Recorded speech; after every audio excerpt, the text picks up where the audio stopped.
After seeing the first episode of Halo, I'm totally on board.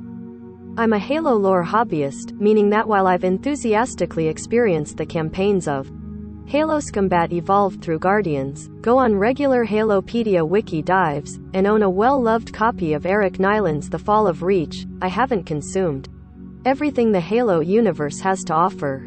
Ghosts of Onyx, I swear I'll get to you one day. But based on the Halo stories I do know, I think Paramount Plus series offers a far more compelling look at the Master Chief than anything the games have done so far. Spoilers for the first episode of Halo below. It's hard translating video games to film and TV. It's only recently been done right with Arcane, Castlevania, and the Sonic movie. And the common thread for all these successful titles seems to be, chuck out every established story the audience knows and tell a new one. Halo's showrunner Stephen Kane said in an interview with Variety that, "We didn't look at the game. We didn't talk about the game. We talked about the characters in the world. So I never felt limited by it being a game." His comments drew criticisms from Halo fans on social media, worried that this show was going to look nothing like the games.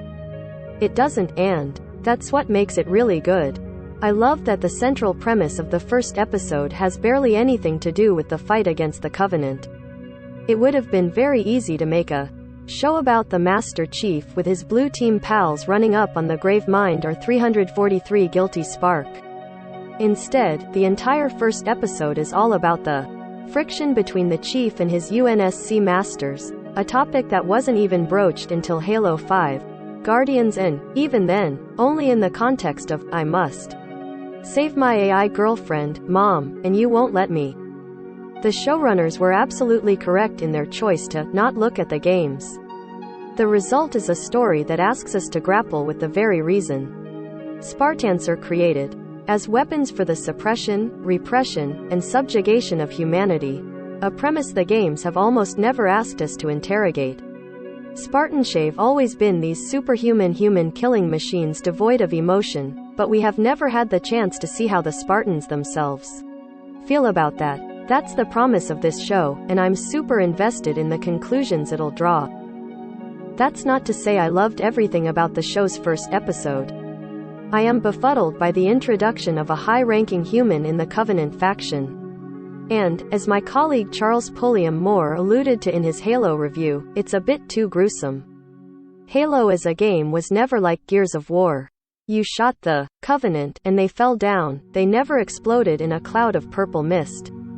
Maybe that choice was made out of consideration for the game's ratings are some other unknown, but I always felt that choice made it such that when gruesome things do happen, like that scene in Halo 4, they hit harder. The bloody violence of the Halo show seems to lack that same gravitas and comes across as a cheap-feeling Game of Thrones-like gratuitousness. I'll also say this: Master Chief is already the chosen one.